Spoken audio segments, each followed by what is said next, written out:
Le monde tremble quand les Vikings prennent la mer. Le vent souffle fort sur les côtes froides du nord de l'Europe.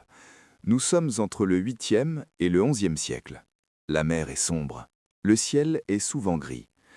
Dans ces terres dures, au nord de ce que l'on appelle aujourd'hui la Norvège, la Suède et le Danemark, des hommes et des femmes vivent une vie simple mais rude. Le froid est long. La terre est difficile à cultiver. La survie demande du courage. Ces hommes sont appelés Vikings.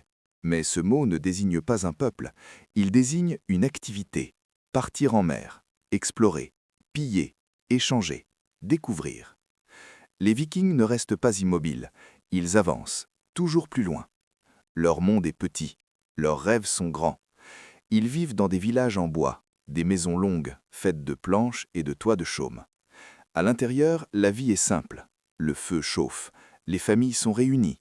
On mange ce que l'on peut, du poisson, de la viande, des céréales. Chaque jour est un combat contre le froid et la faim. Mais les Vikings ne sont pas seulement des survivants, ce sont aussi des bâtisseurs, des marins, des guerriers et surtout des explorateurs. Leur plus grande force est la mer. Ils construisent des bateaux uniques, longs, fins, rapides. Ces navires peuvent traverser les océans, mais aussi remonter les rivières. Ils sont faits avec précision. Chaque planche est posée avec soin. Chaque détail compte. Ces bateaux sont leurs clés, leurs armes, leur liberté.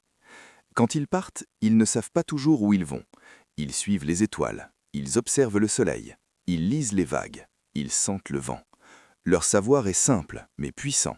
Ils comprennent la nature, ils l'écoutent, et elle les guide. Puis un jour, ils quittent leur terre. Ils naviguent vers l'ouest, vers l'inconnu. En 793, un événement change tout. Sur une petite île au large de l'Angleterre, un monastère paisible est attaqué. C'est Lindisfarne. Les moines ne sont pas préparés. Ils prient, ils vivent en paix. Mais les Vikings arrivent sans prévenir, rapides, silencieux, violents. Cet instant marque le début d'une nouvelle ère. L'Europe découvre les Vikings. Ils frappent vite, ils repartent vite. Ils attaquent les côtes, les villes, les monastères. Ils prennent de l'or, de l'argent, des objets précieux, mais aussi des esclaves. Leur nom devient une peur. Mais cette image est incomplète. Les Vikings ne sont pas seulement des pillards, ils sont aussi des commerçants. Ils voyagent loin, très loin. Ils échangent des fourrures, de l'ambre, du métal. Ils rencontrent d'autres peuples. Ils apprennent, ils s'adaptent. Ils vont en Angleterre, en Irlande, en France, mais aussi vers l'Est, jusqu'à Byzance, jusqu'aux terres arabes. Leur monde s'agrandit. Certains ne reviennent jamais. Ils s'installent ailleurs, ils créent de nouvelles vies. En France, un chef viking nommé Rollon reçoit une paire. Cette région devient la Normandie, le pays des hommes du Nord. Les Vikings ne sont plus seulement des visiteurs, ils deviennent des habitants. Ils changent, lentement. Leur culture se mélange avec celle des autres peuples. Leur langue évolue, leurs croyances aussi. Car les Vikings ont leur dieu. Ils croient en Odin, le dieu de la sagesse et de la guerre. Ils croient en Thor, le dieu du tonnerre, fort et puissant. Ils croient en Loki, rusé et dangereux. Leur monde est rempli de mythes, de créatures, de géants, de destins. Pour eux, la vie est un combat, mais la mort n'est pas une fin. Les guerriers espèrent aller au Valhalla, une grande salle où ils continueront à se battre et à festoyer. Cette idée donne du courage, elle enlève la peur. Mais le monde change. Peu à peu, le christianisme arrive, les missionnaires voyagent, les rois se convertissent, les anciens dieux perdent leur place. Les Vikings deviennent chrétiens, lentement, leurs traditions évoluent, mais leur esprit reste. Pendant ce temps, leur voyage continue. À l'ouest, ils atteignent l'Islande, une terre froide et isolée. Ils s'y installent, ils créent une société, sans roi, avec des lois, des assemblées. Ils inventent une forme de démocratie. Puis ils vont encore plus loin. Ils découvrent le Groenland, une terre encore plus dure, peu d'arbres, beaucoup de glace, mais ils s'adaptent, ils construisent, ils vivent. Et un jour, ils touchent un nouveau continent. Bien avant Christophe Colomb, des Vikings arrivent en Amérique du Nord. Un homme nommé Leif Erikson mène cette expédition. Ils appellent cette terre Vinland, peut-être pour ses ressources, peut-être pour ses espoirs. Mais cette présence est courte. Le climat est dur, les distances sont longues, les conflits existent. Les Vikings repartent. Mais ils ont prouvé une chose. Ils peuvent aller presque partout. À l'Est, leur influence est aussi forte. Les Vikings suédois voyagent sur les fleuves, ils traversent la Russie actuelle, ils fondent des villes, ils créent des routes commerciales, ils jouent un rôle dans la naissance de nouveaux États. Leur impact est immense. Ils ne sont pas seulement des envahisseurs, ils sont des ponts entre les cultures. Mais leur époque ne dure pas toujours. Vers le XIe siècle, leur puissance diminue. Les royaumes européens deviennent plus forts, les défenses s'améliorent. Les Vikings ne peuvent plus attaquer aussi facilement, et eux-mêmes changent. Ils deviennent rois, fermiers, citoyens.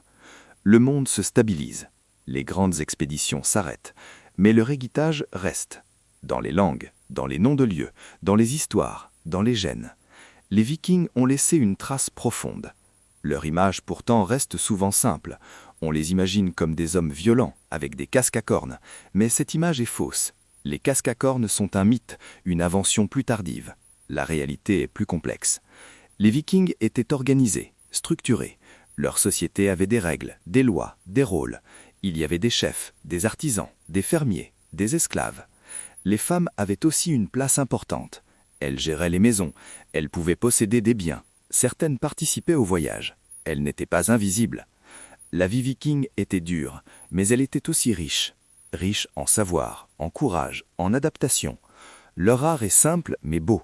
Des motifs gravés, des objets décorés, des bijoux. Tout montre leur sens du détail.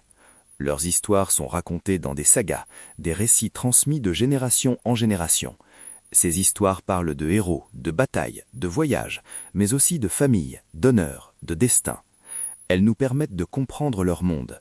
Un monde où la nature est forte, où l'homme doit lutter, où chaque décision compte. Aujourd'hui, les Vikings fascinent encore. Leur image inspire des films, des séries, des livres. Mais derrière le mythe, il y a une réalité plus profonde. Une réalité faite de courage et de nécessité. Ils n'ont pas choisi une vie facile. Ils ont choisi d'avancer. Quand la terre ne suffisait plus, ils ont pris la mer. Quand l'inconnu faisait peur, ils ont continué. Quand les obstacles étaient grands, ils ont persévéré. Ils ont transformé leur faiblesse en force. Le froid les a rendus forts. La mer les a rendus libres. Leur histoire n'est pas seulement une suite de batailles. C'est une histoire de mouvement, une histoire d'adaptation, une histoire d'humanité. Car au fond, les Vikings ne sont pas si différents que nous. Ils cherchent à vivre, à comprendre, à avancer. Ils font face à l'incertitude, comme nous. Ils prennent des risques, comme nous. Ils espèrent un avenir meilleur. Et c'est peut-être cela leur plus grande leçon. Ne pas rester immobile, ne pas avoir peur de l'inconnu. Avancer même quand tout semble difficile. Le monde des Vikings a disparu. Leurs bateaux ne dominent plus les mers. Leurs dieux ne sont plus priés. Leurs villages ont changé. Mais leur esprit, lui, continue de voyager. Dans chaque rêve d'exploration, dans chaque envie de découvrir, dans chaque courage face à l'inconnu.